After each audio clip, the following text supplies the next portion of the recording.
Welcome to AI Seeking the Truth. This is my backup channel to my abnormal investigations. If you have not subscribed to this channel, I would invite you to subscribe, ring that bell, and become part of this channel, as we're going to have some pretty freaky stuff on here, some pretty wild stories, and you're not going to want to miss them. And if you haven't checked out the ones that's already on here, there's a few on here, guys, that is very, very crazy. So I think you're really going to enjoy this channel, and I've got an encounter for you here that was sent in. I think that y'all probably never heard one like this either. The summer was 2016. Was a season of terror for me. I was probably around 9 or 12 years old, living in a big city with my family. Over those few months, I encountered a stranger at least 5 times. Her appearance and actions haunt me still to this day. The first encounter occurred at a grocery store. I had wandered off to examine the toy cars near the checkout lines. They had working doors, and I adored them. As I played, lost in my own world, a hand settled on my shoulder, making me whirl around in fear. The sudden touch sent shivers down my spine. That's when I saw her. The woman's skin was unnaturally smooth and waxy, with an unplaceable age. Her inky black hair was cut into short bob, framing her pale face. Her eyes were a similar dark color with bags and bloodshot ring around them, giving her a rather weird appearance.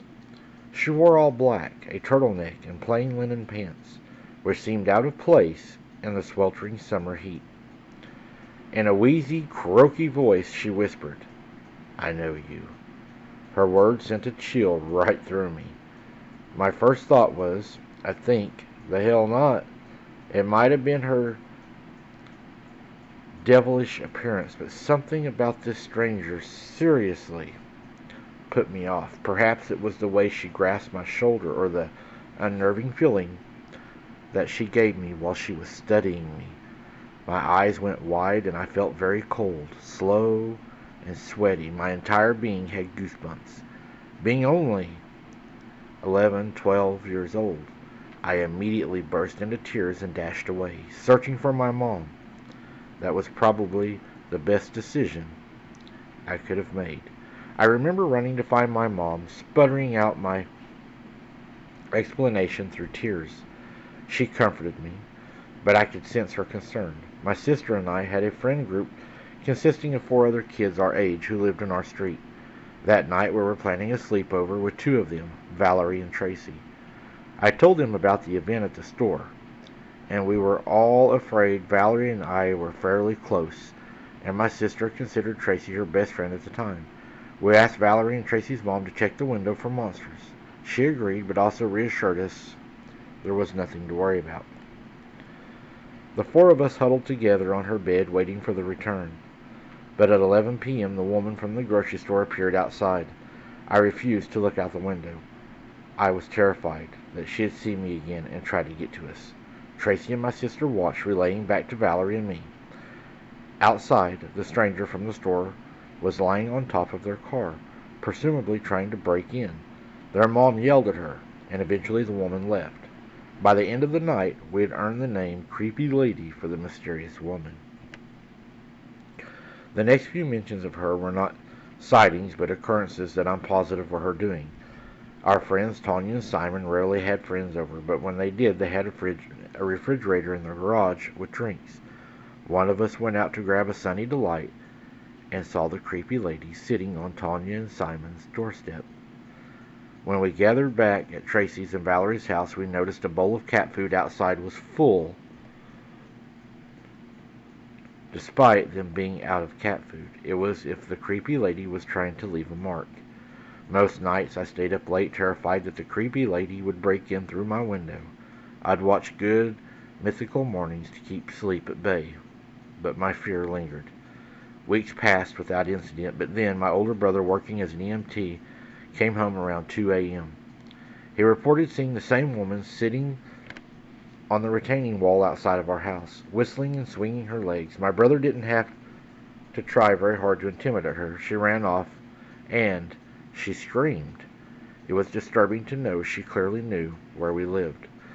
The final time my mom and Tracy and Valerie's mom worked late, leaving us kids alone, they decided we could stay together at Tracy and Valerie's house, provided we stayed inside with the doors locked. Valerie and I sat playing games while Tracy and my sister watched it in the other room. We kept knives nearby for all of us. Late in the afternoon, Tracy and Valerie's dogs began barking. They had 2 labs Sergeant Calvin trained for police work, so if they were barking, it usually meant something. We heard the backyard gate creaking open. Tracy and my sister rushed upstairs, urging us to hide while they checked the yard. However, the creepy lady must have been spooked by Sergeant Calvin because when my sister ran outside, the creepy old lady was seen running down the fence. It wasn't probably 45 minutes later we heard a loud gunshot. All of us jumped. We hid under the covers. The adults came to our room to check on us to make sure that we were fine. Next we knew, police cars went by, and then my brother and the EMT and the ambulance. Later, my brother stopped by and reassured us we had nothing to worry about the old lady. The man down the street had shot her, he said, and removed her head. She was trying to crawl in his children's bedroom window whenever he shot her with a shotgun. So I think she might have been after us, and instead went after the other children down the street when the dogs scared her away. Man, that is really, really weird, guys. That is a scary story. It's sad what happened to her, I guess. Really, well, I better not say, but I think she got what she had coming. She's trying to get somebody's kids breaking in the house. Probably better.